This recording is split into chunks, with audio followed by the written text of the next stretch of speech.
Legal citizens, party goers if you want to call them, but people who like to have fun and don't break the law, and we're getting persecuted for things that have no warrant. These parties were pretty private, weren't exactly like being advertised to the public. You know, a bunch of friends that you know, they're industry people were getting together and inviting a lot of industry folks, like, you know, club owners, security people, DJs and stuff, and just trying to enjoy the time after 2 o'clock, which they normally get off from the clubs. Yeah, the bartenders, the club owners, the restaurant owners, the DJs. After a bartending shift, the bartenders could go meet up at the after hours party. The DJs that just played the club could go to the after hours and hang out and hear some other DJs. It's the way it works, and it's a very vital part of our scene, is that to have that outlet. The city is built on the after hours. Like, it's a long-standing tradition ever since I started going out in the 80s and 90s. You know, there were full moon parties, there were warehouse parties, and it's really, San Francisco is known for its underground scene and its music, and there's so many great DJs and producers and artists that come out of here, and to shut that down is just squelching a whole part of the culture. You know, it's just... They'll come find some event where people are having fun. I mean, they're having fun. It's a lot of fun. I like to have fun. That's what I like to do. That's why I put so much energy and devotion into other people coming down and seeing our events and seeing this art and talent that we bring through, and to have somebody wasting this taxpayer money when you could be down just right there on 6th Street, like really dealing with the people who need to be dealt with versus persecuting people who are having a good time. They're honest people. We work for a living.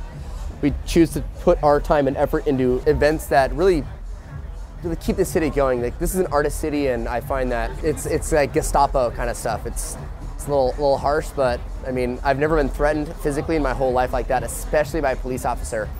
And I know I'm not the only one that holds this opinion. We're having a private party, bunch of friends, just, you know, having some friends here. And that was the night that Officer Bertrand, SFPD officer, showed up. All of a sudden the lights come on, the doors bust open, and like I'd say 5 or 6, 7 uniformed officers come in. First thing they do is they come to the booth and they come up to me and they say, if you cooperate with us, you won't go to jail tonight. So Larry Bertrand, he's just kind of a cancer in this city. I've dealt with police officers in the city before and always had really great experiences.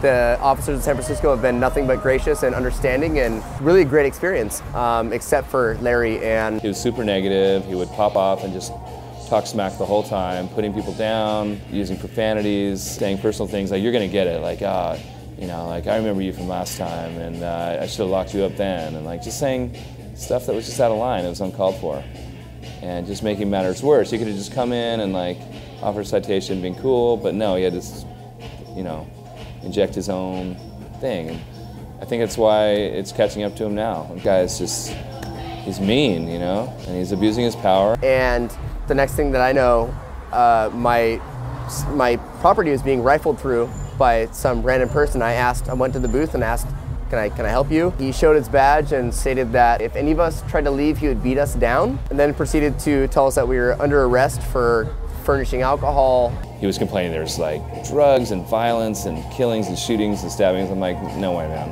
This never happens. This is a peaceful gathering of people looking for a place to go after the clubs, looking for a place to unwind, sober up, or have a little more fun, or whatever. They're gonna go somewhere. It's probably better than these people driving around the streets drunk, you know? The officers and the fire marshal go inside. The fire guys probably come out after maybe 10 minutes. They didn't even spend more than 10 minutes.